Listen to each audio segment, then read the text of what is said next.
We're good to go now.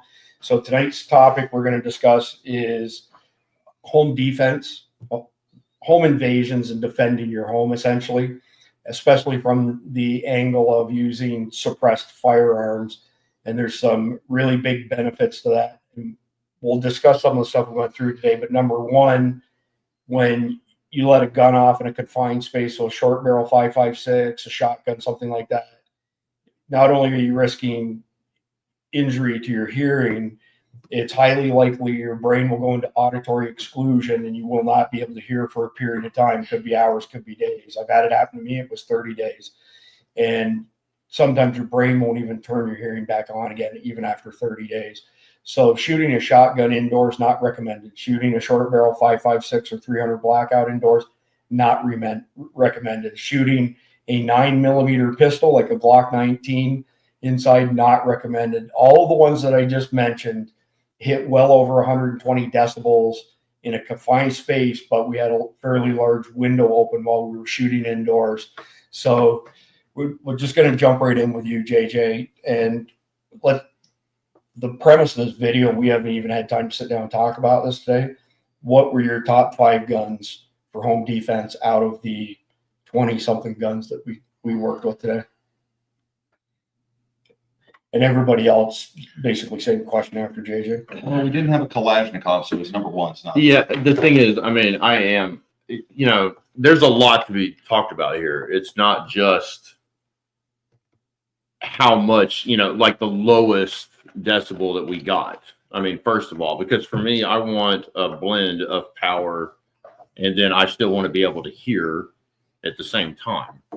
So for me, right off the bat, the Shorty 300 with the suppressor, but not running subs. I want full power. And a lot of this, I mean, I think we need to kind of set some boundaries or some rules to begin with, because I mean, number one, are you in an apartment or a loft or a home? What is the setting that you're in? Because it's going to be different for everybody. Let's say this. You're shooting in your bedroom. Somebody is at the doorway of your bedroom. So average bedroom in the United States is what, 15 by 15. That's a large bedroom, but master bedroom, we'll say 15 by 15, 20 by 15, something like that. 20 by 15. Yeah, 20 by 15. Mm-hmm. So let's say a 20 by 15 room. You're shooting at less than what, 5 yards? Right. Is somebody coming into your house, coming into your room? You're shooting at a hallway that's 30 feet, 35 feet, that's a different story. Almost one into your house, like the room we're in now. You shoot from one into that. It's a different story. A lot of things for it to bounce off of. But you're talking about let's say 20 by 15 bedroom, like a master bedroom. That's what we're talking about. That's the scenario. So let's set that boundary. And more than likely, the lights are not going to be on. Yep. All right. Number two, we don't know if it's one intruder or if we're talking about a gang of people that are coming into the house who is outside of the house as well. Do you have an alarm system that's going off at the same time? Is the dog going crazy at the same time? There's a lot of variables. Is what I'm getting at. Crazy. Right. Is the baby crying? And we had also talked about, like, at your house previous, your kids knew what to do, like as far as going into the bathroom and they got in the tub and you knew where you could shoot and where you couldn't. But you don't really have the luxury of knowing all of these things, right? So, I mean, for me, just right off the bat, I mean, I was highly impressed. I'm a big caliber guy myself personally, and a big part of it is your choice in ammo as well. So it's not like you can just say, I want a 30 caliber weapon, right? Like I love 7.62 by 39. I would love to have it suppressed, but for the average guy, I mean, I just can't afford to get a suppressor at the moment. Not for that gun and for the AR and for the, like on down the line. So you have to make a decision. I can say this, that I have shot, I mean, we did this today. We shot lots of guns. How many did we shoot today? We shot them outdoors. We shot them indoors. Dozen different guns. We shot them suppressed. We shot them unsuppressed. We did every caliber that you could think of, pretty much, from 22 up to 12 gauge, indoors and outdoors. And I got to say, some of the results surprised me, like the SCAR Okay, when we put the arrow suppressor on there, Indoors, it was 114 decibels, On a which Scar H. on the Scar H, yeah, I mean, that's 308 getting it done. son. M80 ball. I mean, you shoot somebody indoors with an M80 ball, you're gonna they're not gonna feel like coming forward. You're gonna kill the neighbor's cat. Yeah. Yes. And I'm just saying that I was surprised, and it's not like you have to have the decision made up which gun you're going to have by the nightstand, right? And Can't have a Scar H with a bipod and a freaking. And I know this is Why going to be not? controversial.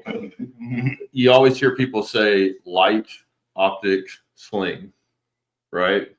I'm not so sure unless you have the sling management. I mean, that could be a problem. A sling could actually be a problem in close quarters unless you're managing your sling itself too.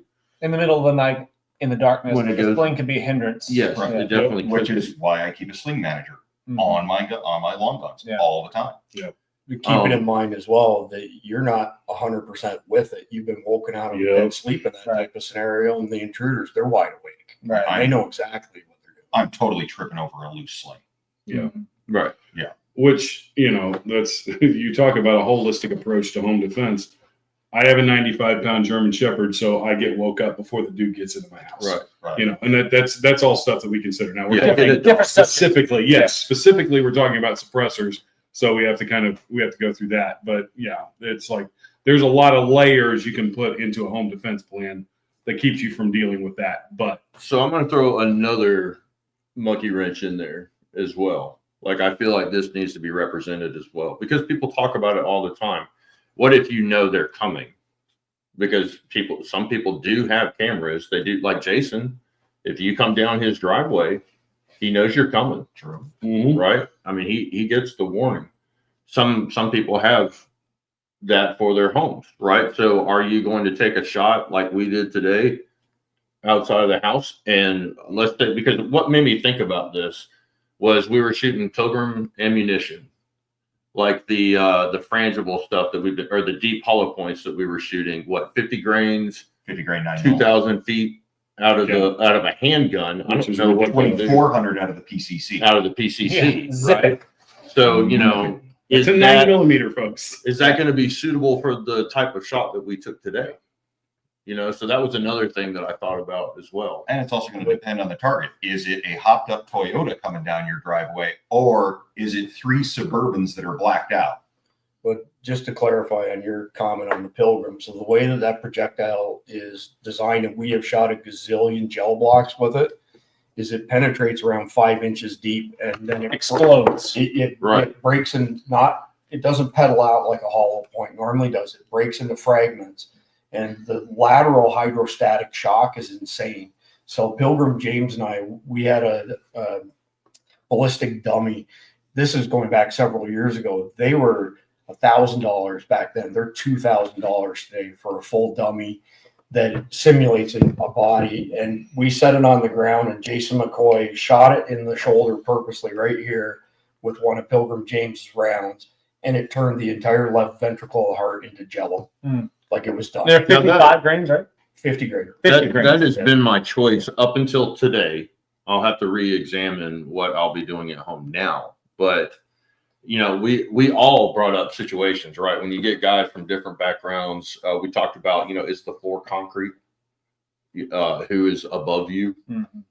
What about ricochets? Are you in a stack or not? I mean, we all know that every single round that we shot today will penetrate through multiple layers of drywall if you miss the soft flesh shot, with the combo of bone and all the other things. And with the 7.62 by 51, even when you go that, it's going to keep on going. I was more surprised the shorty, the 5.56. What was the barrel length on that? Oh, that Daniel's offense. Yeah, That the- was 300 blackout. That was 300 PDW with a 7 Yeah, point. and that was 7.2. Yeah, all right. So That I thing mean, was abusive. without being suppressed, that was, oh my God. Yeah, that was Right. outright abusive. The 12 gauge was, oh my God. Yeah, for all those politicians out there that tell you to buy a 12 gauge shotgun to shoot that in your house, you're losing probably at minimum 50% of your hearing for the rest of your life. Yeah. And if you've already got TBIs like me, Yeah. I mean, it's. Let me tell you. Well, who was the shot? It was you that shot that. Yeah. And we were all in the same room, and that was The concussion alone. It just and with an open window. What? Without an open window, Oh my that's God. probably going to go up what 25-30%. I'm guessing. Significant. But even with ear probes on, for me, It's- everybody's Some of different, us had on but double ear probe. Yeah, but when I've got ear probes on, once it goes past 110 decibels, I feel it in my ears, like Mhm. not in a good way. Yeah. Like all the guns we shot today, like the Shorty 300 PDW, the Shorty 5.56s with like a 10.5-inch barrel, unsuppressed. They all, every last one of them hurt my ears. The Shorty 5.56 was the one that was the most shocking inside to me. Inside.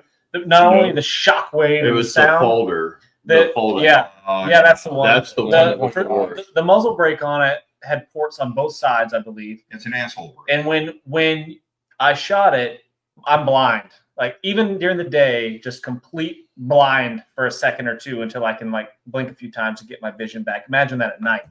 Yeah. That's why muzzle brakes are awful. Mm-hmm. Yeah, no brakes. And They're great for 3-gun competition, terrible for self-defense. Mm-hmm. Second it gets dark, and the same with ported pistols. I am not a fan of shooting a ported pistol in the dark because you will go blind. Mm-hmm. I'm going to have to reevaluate my own plan just because. I mean, but What's your reasoning for that, JJ? Like tell us why you're thinking reevaluation now. Like, what changed your mind? Well, I can tell you from having been in active shooter situations before, like I'm already half deaf from that. Mm-hmm. Huh? Okay. However, I have always thought life over limb because of my background. Mm-hmm. So the way I see it, I would rather be deaf With the most effective tool. with the most effective tool for the job. Okay. Now, I do know the angles in my house, and I have sat down and made plans in case that happens. Right. But through different times of my life, I have lived in different places. And so I would use a different weapon for home defense. Mm-hmm. Right. And a lot of times too, people don't have a lot of money. A long time ago when I first got started or whatever, like my self-defense weapon was my hunting weapon, was my home defense weapon, was my truck gun, all of the things. 14.5 AR, and you're doing everything with it. Right. Yeah. So, I feel like I need to speak for those people. Yeah. Because I mean, today we got to shoot, we're blessed, right? Yeah. Between all of us being able to bring everything that You we got to have. shoot all the way up to the SCAR is $4,000. Right. All the way up to a $4,000 weapon, automatic, semi-automatic rifle. That's just. And how often do you get together with that many guys and you get to shoot that many different guns in these kind of conditions, right? I mean, and that's experience, and that's what we're all talking about is speaking to experience. So for us today, that was an experience for all of us. Mm-hmm. Right. So I'm sitting here trying to reevaluate my plan based on that. Okay. What weapons do I have at home? Right. How close am I to, because I've always been on the fence. I got to say this or whatever. I just have to. So John Lovell, WPS. Yep. Right. James Yeager. Yep. God rest his soul. They both had the same tactics or thinking that, okay, sure, I would love to have a suppressed weapon, but sometimes you have to look at the pros and the cons of it. What if I don't have one? Mm-hmm. Okay, so now let's look at the pros and cons of unsuppressed. Okay, what about the dude that's outside of the house? Like I said, the alarm's going off, the dog is going crazy, the dude outside can't even hear. The shock and awe effect The of shock an and awe unsuppressed weapon Right. is unmistakable. I'm not saying that is good. I'm just saying that is one way to look at it. Okay, so it could potentially be a good thing. That Right. it's not very like, oh, I'm terrified of that. Exactly. The explosion happening in front of you is terrifying. And if you got your homies outside and hearing that, they'd be like, wait, maybe we should shake a leg. hit the house next door. Yeah. A couple miles down the road because. And the thing is, I hear Clint Smith right here telling me pistol, rifle, shotgun. Pistols put holes in people, rifles put holes through people. Can I Shotguns cuss? take chunks off of them. Yeah. Let's leave it at that with the shovel. Remove Yeah. pieces. Remove Yeah. off of the ground. Yeah. Now, I will throw in one thing to actually support that. So back in Vietnam, big study happened, and it wasn't a government study. It was the recon teams creeping around in the jungle. And you've got 4 to 6 dudes creeping around out there, and they had the opportunity to be able to put suppressors on all their weapons, right? They did it for a very short period of time. They dumped the entire process, and then they actually put like big, like they would take like stoners and stuff and put the muzzle brake, or not the muzzle brake, the flash suppressor, like an M60 on them, right? And try to up the noise level. And the very first thing that they would do in an engagement is they would just mag dump, right? Now, I understand we're not going to do that in our home, but the mag dump was specifically for that shock and awe. And they wanted the biggest muzzle blast they could possibly get specifically for that purpose. And it was all psychological regarding It's the targets. It's the same reason SWAT teams throw flashbangs. It's the same thing. You want that initial, oh crap. Mhm. I mean, that even, has got me thinking about diversionary tactics and stuff. You want noise superiority. Yeah. There's an advantage. Yeah. Now I've shot, so personal experience, the only time I've ever shot firearms inside of an enclosure has been hunting. So I've definitely shot a 12 gauge. I've definitely shot a 30-06 and probably a few other calibers inside of a hunting blind where it was completely enclosed except for one opening, and the muzzle was not out the hole. I was inside of the structure and I let it happen. And to be honest with you, in the heat of the moment of hunting, I didn't hear the shot. I wasn't like ears ringing. I wasn't like, oh my gosh, that was overwhelming and I feel concussed. None of that. I was able to track where the deer went. I was able to stay focused on what I was doing. And why? One thing, adrenaline. Okay. Which is exactly the same thing that we would do before EarPro came out as a normal thing for us in the military. I've shot pistols in kill houses. I've shot shotguns, both live and on the range indoor for breaching. And I've also fired rifles and carbines, suppressed and unsuppressed, both in kill houses and in the 2-way shooting range indoors. Not recommended. Not recommended. But guess what? I didn't hit auditory shutdown because my adrenaline was up and I was driving through the fight. Like you're working your way through, and then you figure out about 20 minutes down the road, that's funny. Freedom rings. Yeah. Blowing your nose. Right, yeah. Oh, believe me. I was just sitting there thinking about being inside of cop cars because I would hate it. I'd have all my gear on. Oh, and that's there would the be worst. the screen right here and my rifle's like this. But now that I'm thinking about it, the muzzle is outside of the car when you go, to punch out the window. So that's never. But if you're shooting a pistol through the windshield, a closed car, then that's going to be a different world. Yeah. That's actually probably the worst case scenario. If you're shooting through a windshield, a pretty airtight vehicle. It is so bad. Yeah. It is so bad. Huh? Yeah.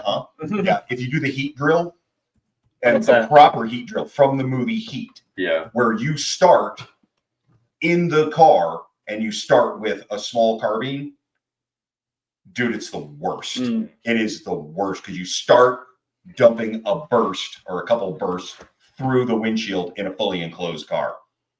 It's awful. But we also talked about today the 1% time, right? Like, what are you training for? Right. Are you training for the 85% or are you training for the 5% or whatever the numbers are? And this is the one thing to keep in mind.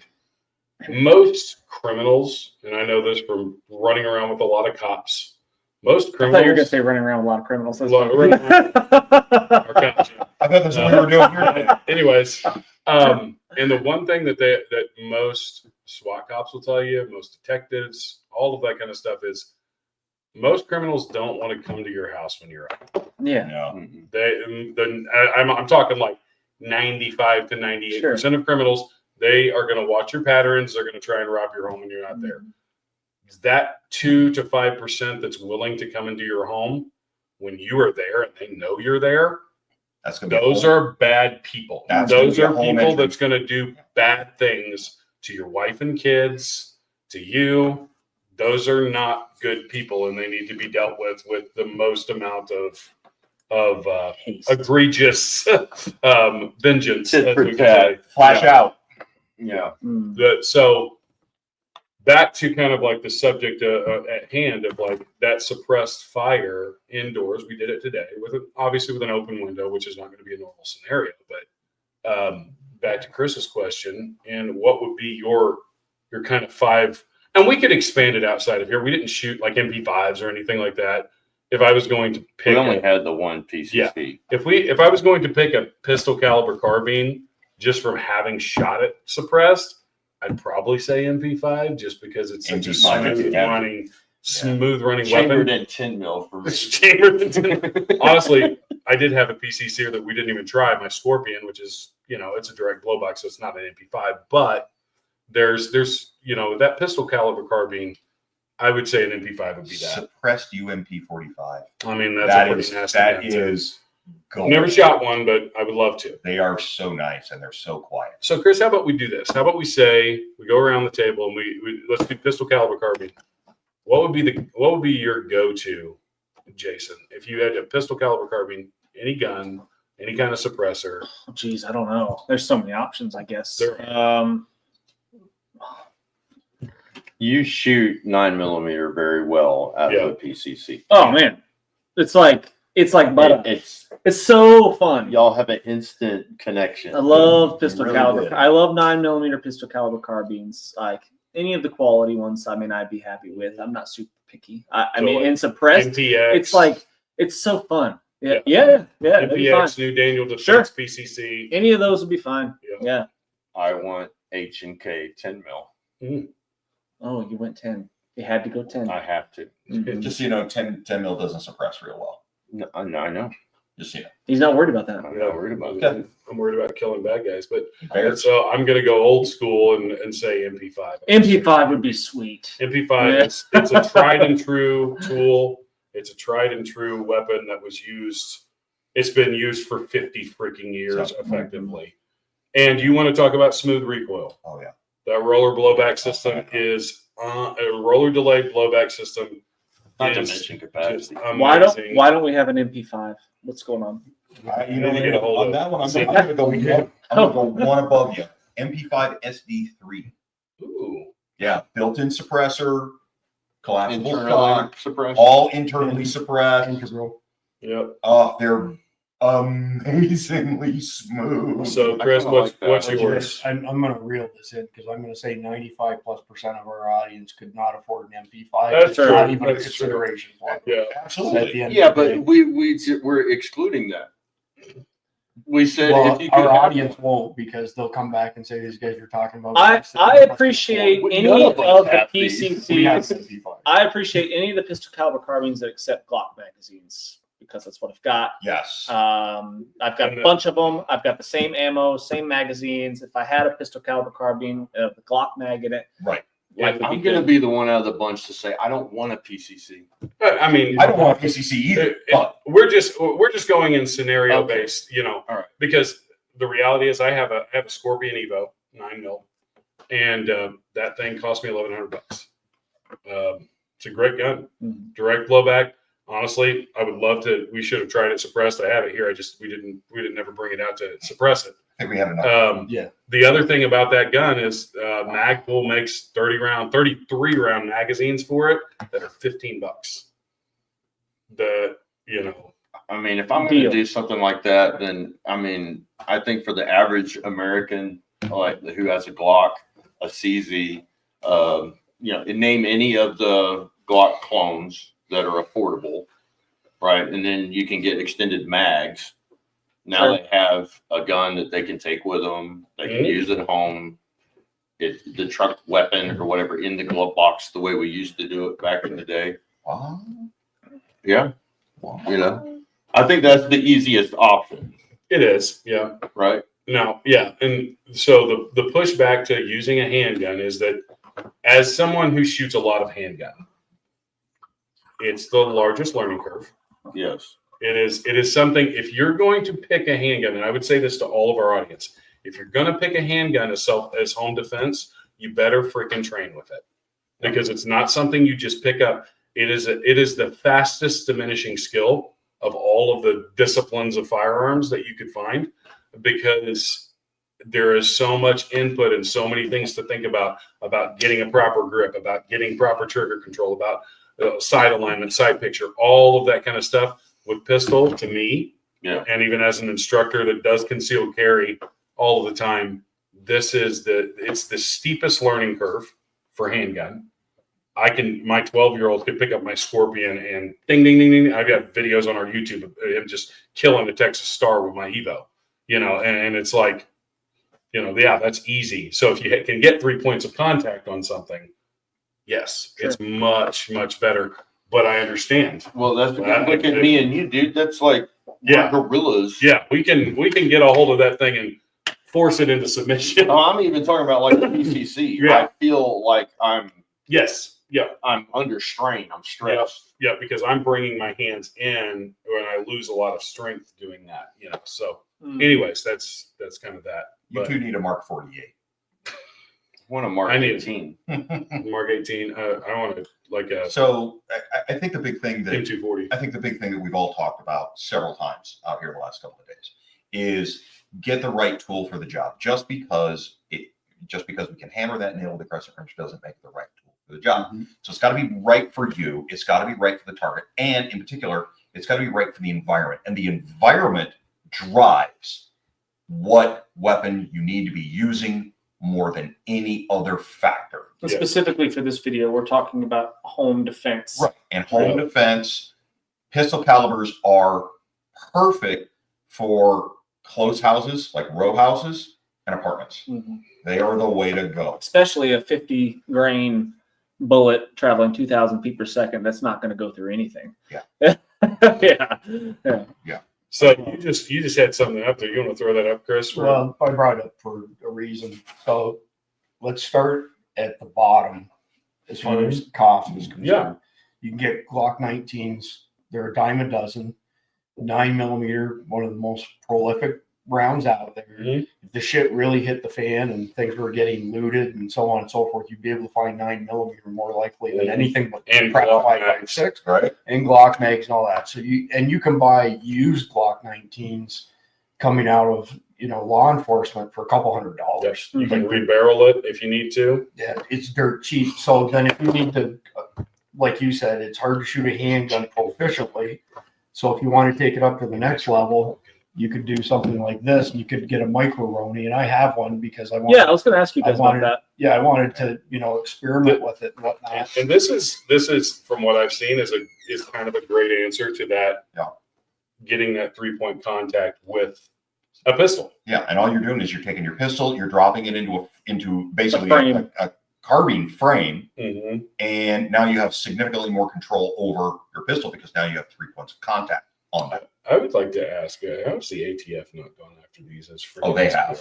Oh, they have. It's insane. Yeah, they have, but it doesn't actually have a gun on it. Yeah. So it doesn't. It's an accessory, not a firearm. It doesn't become one until you put the things together. Yeah. So I think I would look at this in terms of cost. Oh yeah. Start with those $300. Yeah, you can start, and you get these used for a couple $100 mm-hmm. as well. So you start with a 9mm Glock 19 plus the micro Roni. It's pretty cheap. You have the option of carrying the pistol or putting it in the micro Roni. Mm-hmm. So economically, that's a pretty low barrier to entry. Okay. Yep. If you're going to go up to the next level as far as spending money is concerned, a 16-inch AR 5.56 mm-hmm. is probably your best bet because you can buy them for $400 or $500. It's not precision grade, but it's across your house. It doesn't need to be. Correct. The downside to that choice would be you're going to hit 120 plus decibels inside, and that's going to cause hearing damage, maybe auditory exclusion. So if you were budgeting things out, you can buy some budget suppressors now for $600-700. The Arrow Like the Precision Arrow. that we shot today Which is $699. and that's the one that we put on my scar. With Didn't we also put it on the mutant? Yep. Yeah. Well, yeah, but here's the thing: is you could put it on the Glock 19 and the Micro-Roni, or your 5.56. So if you were looking at this in bite-sized chunks, you get a Glock 19, you get a Micro-Roni. Now you have essentially an SBR, like you said. It could be a truck gun, could be home defense, but you're going to be a lot more accurate than you are with just a pistol. Okay, then you budget for an AR. Again, they can't give them away these days. The high-end ARs are not selling at all right now. You probably are aware of that. So I've seen them as low as $399 in Florida for really not terrible quality relative to the price. So it's not a Daniel Defense or Patriot Ordnance, but either way. So you get that, then the next chunk of money that you save up, you can buy a suppressor, for $600-700 plus a $250 tax stamp. The Form 4s are coming through as fast as 10-15 minutes at some of the gun stores in Florida. Yep. So it's not like you're paying for a tax stamp and you can't take the suppressor home for 9 months, 6 months. We've seen some pretty egregious times in the past. That's the way I would go through it from an economic standpoint. But as far as what I want to defend my home, I want 300 blackout suppressed with a slightly longer barrel so that you regain the energy. This is not the first time I've gone through this exercise. So a lot of cans, the hotter they get, you can lose 200-300 feet per second. So if you have a 220 grain projectile and it's coming out of the muzzle because it's hot, it's coming out of the suppressor hot at 590 feet per second, which I've seen, you don't have a whole lot of foot-pounds of energy at the muzzle, let alone at any type of distance. And if you were trying to keep somebody at bay, don't quote me on this, but I would say definitely inside of 50 yards, if you hit somebody with denim or leather, it probably wouldn't penetrate because now you're going to be down probably around 100 foot-pounds of energy. I mean, you can punch somebody that hard. So and that's, for me though, that's the whole thing with this stuff, is that I think that there's the best tool for you isn't the best tool for everybody else. Right. So for me, I've got mono vision. I want 3 points of contact. I train all the time with short barrel stuff, AR pistols, and I want 300 blackout with an 8.5-inch barrel suppressed. That's my number one choice. If I can't have that, And what was your ammo choice though? Full power? no, but slightly lighter. So I wouldn't go 220 grains. I go 190 or 200. The 190 grain subsonic 300 blackouts crank out some serious foot-pounds of energy, especially at close quarters. Right. And you guys have shot them. I mean, you can shoot a 300 subsonic suppressed indoors, and it's going to be under 110 decibels. Some of them, with the right suppressors and the right mix of ammo and all the other conditions, when the gas stabilizes in the suppressor, I've seen them as low as like 97, 98 decibels. Yeah, it's technically anything over 70, they say, is not hearing safe, but you can shoot quite a bit at 100 decibels and not suffer any catastrophic hearing damage or go into auditory exclusion. Anybody who's gone through any law enforcement stuff, they'll tell you that one of the big things they pound into cadets' head is the rule of +1. So you pull a car over, it's got tinted windows, you can see the driver. You have to operate under the principle that there's at least one more person in that car until you can confirm that there isn't. Somebody breaks in your home, JJ said it right off the bat. So you've got somebody now who's breached the door into your master bedroom. You don't know if that guy's by himself or if there's extra people. You have to get PID. Mike harps on about this all the time, rightfully so. So you're going to have to light them up. You have to have a weapons mounted light. In my case, my wife and the dogs are in the master bath. We don't have kids at home, so I know I can shoot safely. And I can. Part of this as well is the fact that I can shoot subsonic 300 blackout and know that I'm not going to kill somebody next door, and because it's not going to penetrate all of that stuff. But that's my choice. That doesn't mean it's the best choice for everybody else. I can tell you there's certain guns I would not want for home defense. So I've got a CMMG Mutant that you guys got to shoot. It's an AR-10. 10.5-inch barrel, chambered in 7.62x39, takes AK mags. It is an ignorant gun. It's an ignorant gun. And it doesn't feed well either. I can't do the mutant. Yeah. No, I mean, outside it was uncomfortable. Yeah. Outdoors with ear Right. protection. Yeah. so, what's the real purpose of that rifle? probably nothing really good for somebody like me, to be honest. If I sold it tomorrow, I wouldn't miss it. Put it that way, right? The thing with suppressors is that anybody can suppress subsonic rounds and get decent performance. It doesn't take rocket science to do this. Simple baffle structures, even the old solvent traps the Chinese used to send over here for $10, $12. I've shot them before in the past with 300 blackout subsonic, and they're deadly quiet. Now, suppressing supersonic is a whole different kettle of fish that takes a whole lot more, engineering. So rough numbers, the guys from KGM Tech went to CanCon this year. I think it was in New Mexico. There were, hundreds of dealers there, whereas 10 years ago, there were 10 dealers at CanCon, okay? Or 10 manufacturers, I should say. So there aren't many suppressor companies who actually hold patents on stuff that makes a real world difference. A lot of the patents, by the way, are things like quick detach assemblies, which that doesn't make you any safer from a home defense perspective, really, right? But it would have been nice today. It would have been very nice today. They're expensive though, right? I mean, you spend a lot of money. But my point is that like KGM Tech is an example of, they perform about the same as everybody else on suppressed ammo. But when you put the supersonic ammo in, it's barely any louder. Like a lot of stuff that we took notes on today, there was 3 decibels difference with the KGM Tech cans going from subs to supers.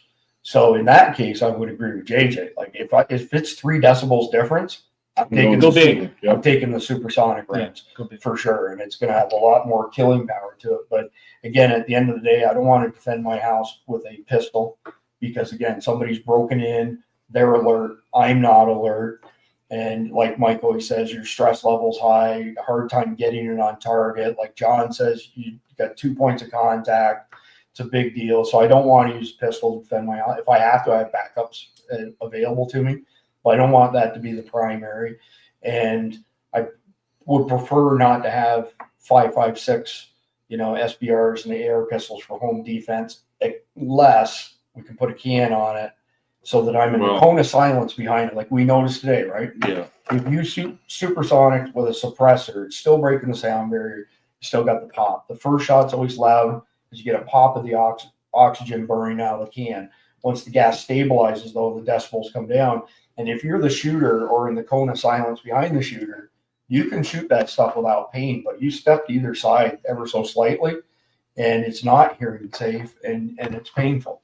So that's kind of my high-level thoughts on it. Something else that we need to talk about. Do we have time? Yeah. All right. One more thing I think that needs to be talked about is the actual legal aspect of it, because I don't have the statistics in front of me, but let's, do we have an idea of Glocks versus AR versus suppressed versus 12 gauge as far as people getting in trouble for defending their homes? Like, are they more likely to serve more time if they had a suppressed AR versus if they had a pistol?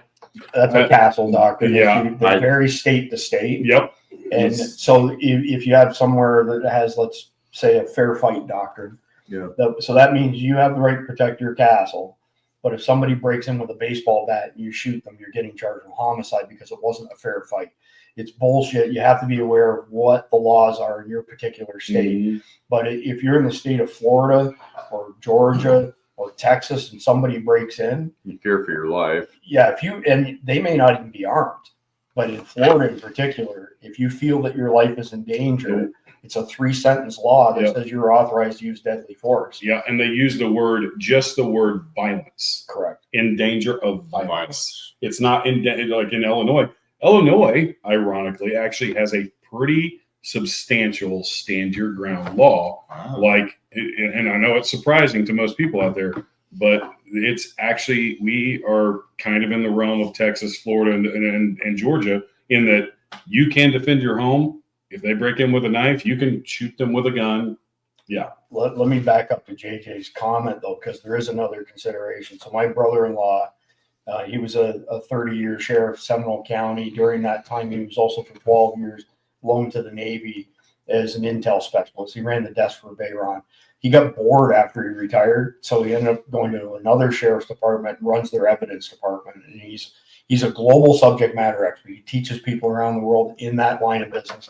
And he basically said to me, you should think very carefully what you carry on your person and use in your home for home defense, because there's a high probability you will never get that gun back. Right. So do you want to shoot somebody with a $4,000 staccato to wave goodbye to it because you defended your family? Mm-hmm. That's another consideration for these scenarios that you have to consider as well. Yep. And also knowing because typically, like in Illinois, those get handled on the county and district level. So you also need to kind of know if you're living in an area that's not gun friendly. As far as, so I live in Southern Illinois. Every sheriff in Southern Illinois basically is extremely pro-gun. All of our district attorneys are extremely pro-gun. The likelihood of us getting, defending our home and actually being charged is very low in our area. You need to know that. This is why local elections matter, and that's kind of another subject, but this is why they matter. Right. You have to know, because most of this stuff gets charged in your county and district level, depending on the state. But that's almost across the board the way that it happens.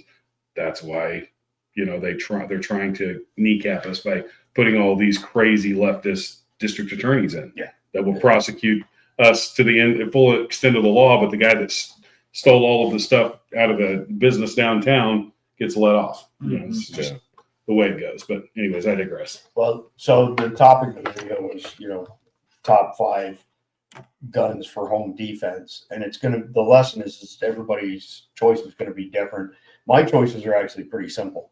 It's going to be an AR pistol or an AR short barreled rifle. It's going to be suppressed, and it's going to have a suppressor on it that is relatively hearing safe. So like JJ said, you can have the energy on your side, or you can have, subsonics that'll knock over an elephant. So I would just literally say, I'll take 5 AR pistols, period. Those are my 5. I'm not kidding. And then you are a creature of habit, sir.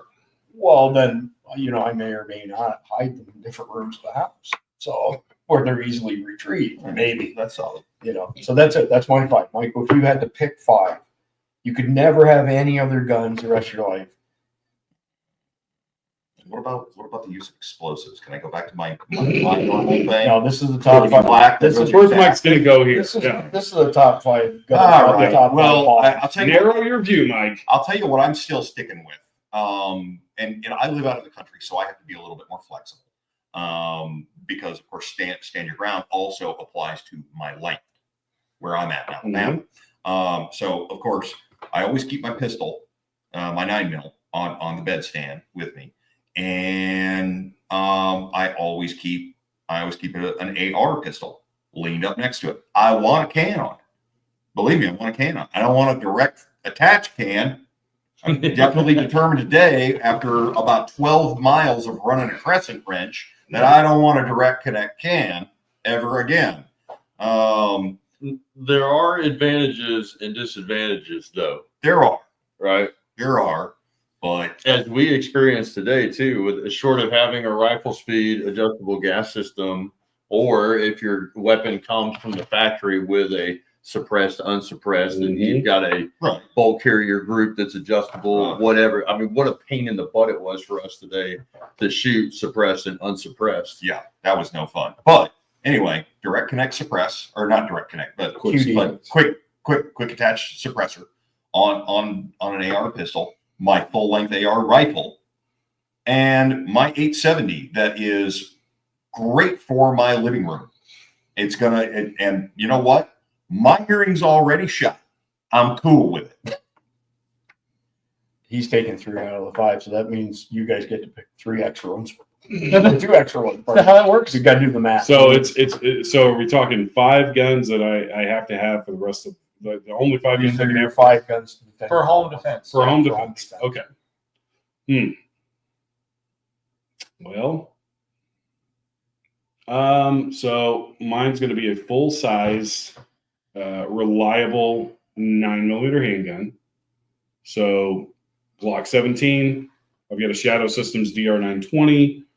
Just started shooting in a Springfield Echelon, which I have been thoroughly impressed with so far. Haven't even put a dot on it. It's a freaking really impressive handgun. So something in that line. And then I'm probably, for home defense, a shorty AR no longer than 14.5. The one thing you run into with a 14.5 is if it's not going to be an SBR or pistol, you got to have a pin and welded flash hider or muzzle device on it.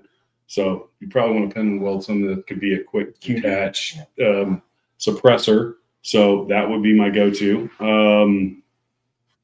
I'm not going to go shotgun home defense. I just think indoors with little kids, a shotgun, there's too many, you're shooting double-aught buck, those BBs can go through a lot. And if I was to shoot straight out of my door in the way that my home is, it's that bullet's going into my son's bedroom. So number one buck, that's an option. Slug, I'm not going to mess with shotguns. They're too loud indoors, all of that kind of stuff. So I would probably throw a pistol caliber carbine, like a Scorpion. It's very easy to get around with some really good ammo, like maybe some Pilgrim ammo or something like that. And then I'm going to have a full length AR that I could reach out. If I saw somebody coming up the road, I could reach out with. My Daniel Defense, I've taken it out to 600 yards consistently, accurately. And I recently went to a carbine class. And then I'm going to have something large that I can really reach out with, like 6.5 Creedmoor, 308, something like that. That's really for we've talked about what if you see the guy coming. Right. Distance equals safety. We've talked about that. So if I can engage that person from distance, I would rather do that all day long with something that's going to knock them down when they get hit, So we're going to publish a video on all of this. We'll have all the statistics, all the guns, all the camera angles. Ad nauseum. Yeah. The velocities, energy, the temperature of the cans, which matters tremendously. The one thing, though, that you can't capture with any of those tools is the concussion. Yep. So some of the guns we shot that were unsuppressed had a muzzle brake, a very ignorant muzzle brake on them. You get compression to the point that even with ear pros on, I could feel my eardrums doing this. And if we didn't have ear pros on, some of those brakes could have popped an eardrum easily. Easily. So I would never use a shotgun for home defense. Yeah, because I can't stand Joe Biden. It's full of shit. Well, and that's the thing. This is the stuff that politicians are actually advising you guys to get for home defense. In our testing, is there anybody at this table that would suggest shooting a shotgun indoors in an enclosed area? I mean, not as your first choice, but as a first choice home defense. So I would say that because I have so much trigger time with the 12 gauge shotgun, I'm very confident with it. Okay. I am too. And if I had that 12 gauge shotgun in my hands, I'd be very confident that I could stop anything and anyone within my home. Would I want to listen to that bang go off inside the home? Absolutely not. But at that moment in time, it's not my primary concern. I would want to stop whatever it is that was trying to harm my family. And I would feel very confident in a Mossberg 500 to do that. Now, I don't have kids at home. So, yeah, they're fair game as far as I'm concerned. I mean, I've got pretty... Birdshot inside of a home does not go through walls very well at all. And you don't want to be on the receiving end of birdshot at any kind of in-home distance. My first few rounds are number one buck, man. Number one buck will do a great job on killing a human being, believe me. Now, I do have an alibi on my list that I had forgotten, and I am very sorry, but it needs to be mentioned today.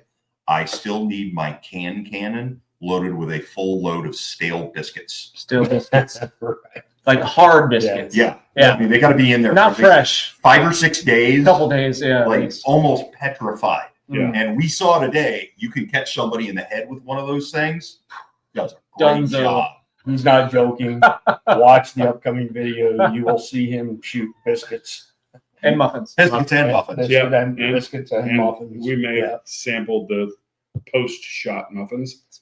It does cook them. Yeah, I will say They It don't warms them taste. right back They up. don't taste great. Yeah, they do taste kind of like you're eating a 9mm. It melted the chocolate. Yep, yep. You're welcome. Muffins and guns coming soon. Yeah. So JJ and Jason, we haven't heard kind of what you're. Yeah, I was hoping y'all would just get past that. I'm gonna have to go with what I have. Okay. All right.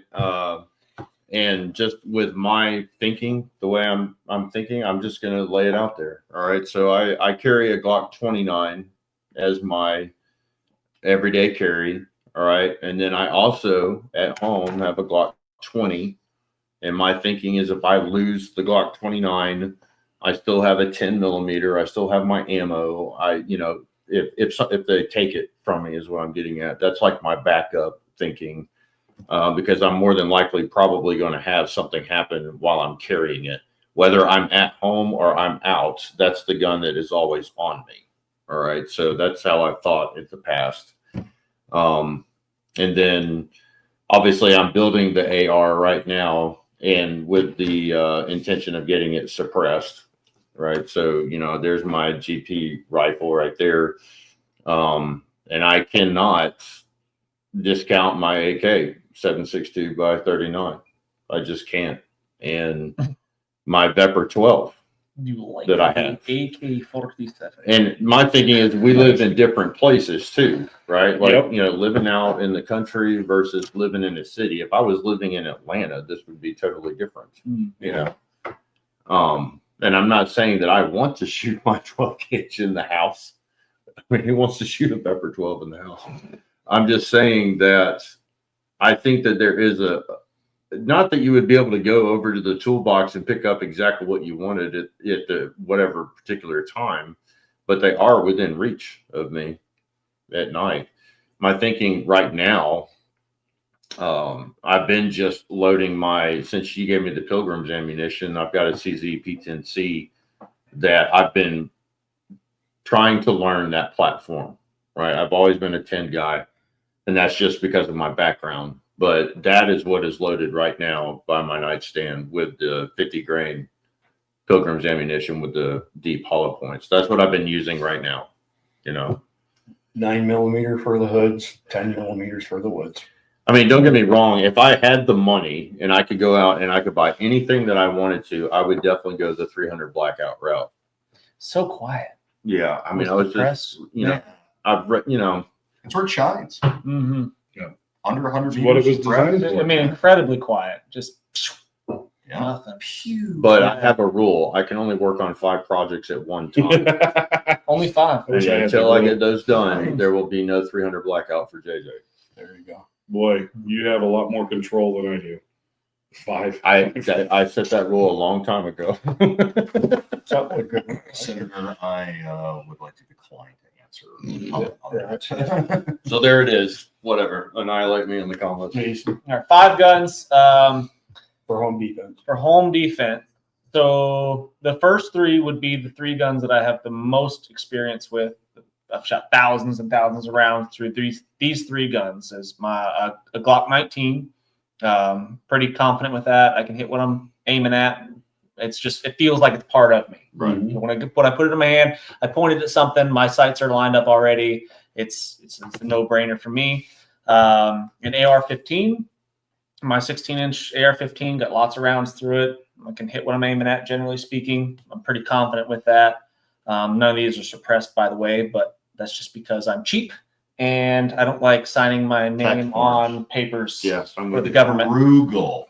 That's Pass what I the meant to Hearing say. Protection Act, Congress. Yes. Get off your butt. Yeah. You mean the one that the Republicans blocked Yes. on the yes, Hill yesterday? I think it's absolutely ridiculous that you have to fill out paperwork for something that makes a gun quieter. But anyway, moving on.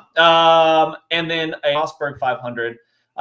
It's like a part of me. When I put that on my shoulder, I feel very, very confident with that gun, that I could stop anything and everything that I wanted to. Now, in addition to that, if I wanted to add 2 more guns to that, I don't own a pistol caliber carbine, but I really want one. Like that's, You should. gosh, that's really like them. I know. Like I like You're doing everything. well with it today. I just like everything about them. I don't know. I really like a 9mm carbine would be awesome. But it's on the list. And then, man, a fifth one. I would want a duplicate Glock 19 so I could hand it off to somebody else in the invasion. Invasion, yeah. Not bad to have one. And see, That's right. so I kind of I didn't explain this when I picked mine, but I kind of hybridized between you guys because what he said is like what he's got. Yeah. So most of the guns I picked are stuff that What I you got? And then the other thing is like my son is very good with the Scorpion Evo. I could hand him that. Take that. Yep. Yeah. You take that. Here's 5 mags, and you stand at the bottom, or you stay at the bottom of the stairs. And somebody comes down those stairs, you freaking Let light them them up. have it. Yeah. You know, and my wife, she can shoot my AR very well. So, you know, then I've got the heavy stuff, you know, so that's kind of the way, you know, that I approached it. And I didn't say that when I started, but it's what I already have, you know? So, Yeah. I mean, I have a clone vanilla M4, but I ain't shooting that thing in the house. Yeah. So I got one follow-up question for you. One follow-up question for everyone here. Bump in the night happens. Okay. You don't have the thing by your bed. You've got to go get it. Okay. You got to run, go get the thing because you didn't have it by your bed in the middle of the night. Bump in the night might be just slightly outside where you're like, oh, maybe a bad guy. Probably not though. What gun do you get for the whatever? You don't know what it is. Might be a raccoon in the trash. What do you grab? One. My Mark 18. What Mark I've been 18. doing. My AK. The AK. Yeah, my primary. Got to be a gun. Okay. No, it doesn't. Fire poker or the bat? Flashbang and a tomahawk. A tomahawk. A I know naked I've man showed with a this on the tomahawk. stream. I know I showed this on the stream. I have one that my cousin made, and I'm trying to sell these for him because he makes them out of lawnmower blades, and it is like a zombie apocalypse, freaking Cool. like monster Like- blade. Like you could chop little trees in half. You could chop somebody's head off. With it. I mean, it's a Yes. monster. Good I'll call. send you guys a picture. Hey, of it. good call. Yeah. I mean, Good they call. Yep. can't discount zombies. I do like a tomahawk. How about you? Bump in the night. You don't know what it is. You're investigating. AR pistol. AR pistol. Okay. I've got one little. Glock. There you go. I've Guys, got that's one. Glock 19. I've got one alibi for the bunch today.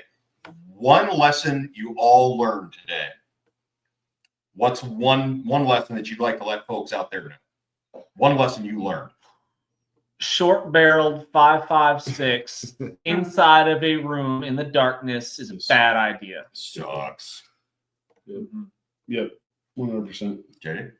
Yeah, I mean, I would have to agree with Jason Jeez, because not that good. was the biggest thing that all of us, They kind of dropped us all to our knees. it all, yeah. Terrible idea.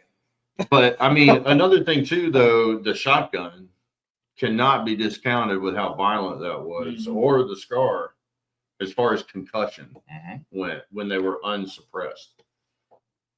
You know, so I think I would add those to my list of the Vepr stays on the shelf Unless you got a can. unless And I think the thing that I learned is how well some of these lower cost suppressors actually did. can Yeah, do. I was so impressed. The with Arrow that. Precision, and I've got buddies that work at Arrow.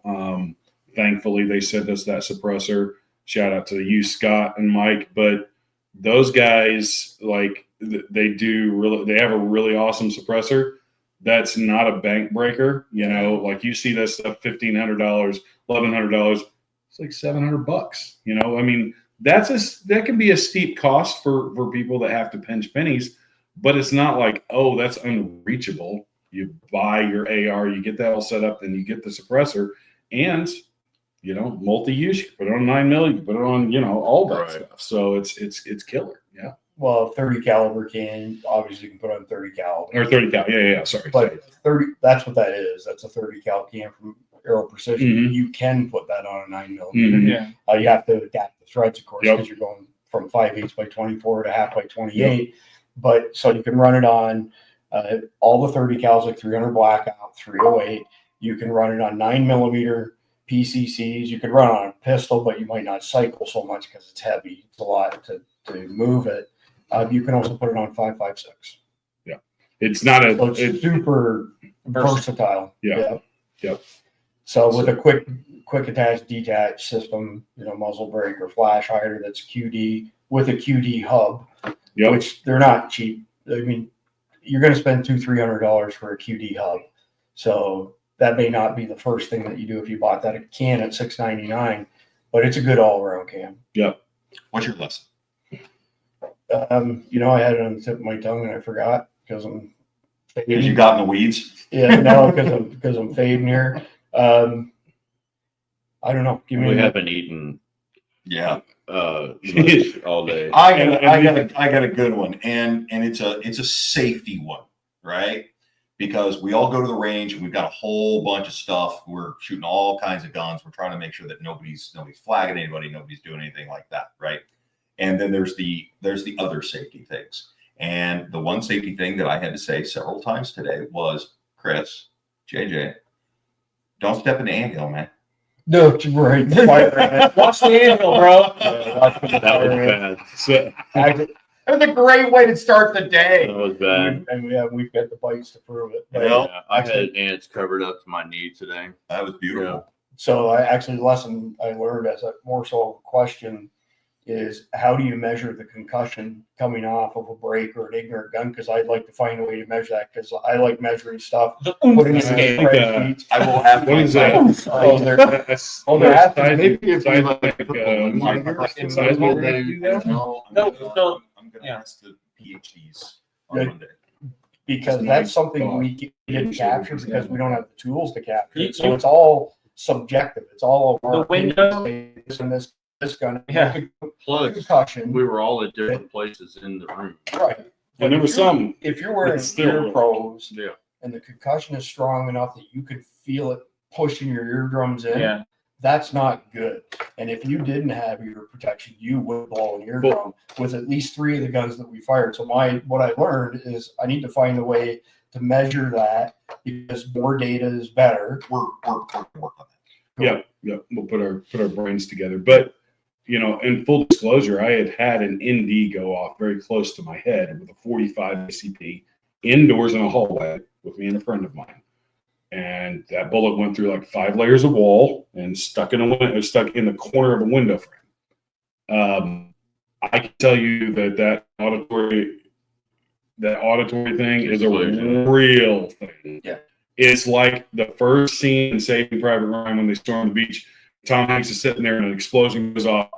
He looks, he can see everything that's going on, but nothing's just nothing. You can't really.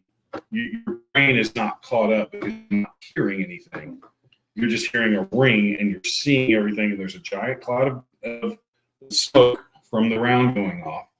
And it took me about a week and a half, and even for a couple of months after that, like my ear wasn't right. And then finally, one day I was like, "Oh, okay, I think I've got my hearing back." But I was afraid I'd lost a large portion of my hearing just.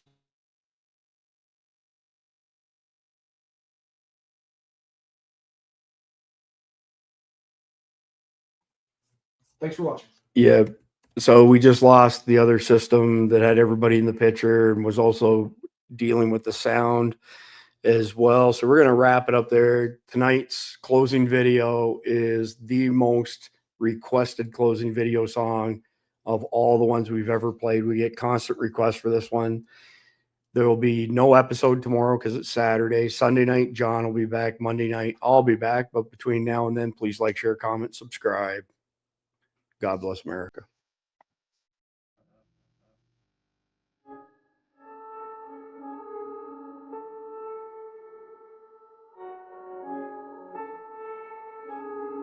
In the darkness once again, unearthly violence with no end. Power visions quietly storing, funds of fury downstream. Our visions was put on hold. Now they've been told. In the sound of violence, it's not a dream, their lives are torn, blood flowing over dirt and stone. In the sight of a deadly drone, greenlit a fire innocence alone. Every mother and father must bury another son. The world's undone in the sound of violence. Then in a shining light we saw 100 million people strong. We've been screaming, just listen to me. Politicians, it's your reckoning. People casting choice. Their voices will be heard. And change the world.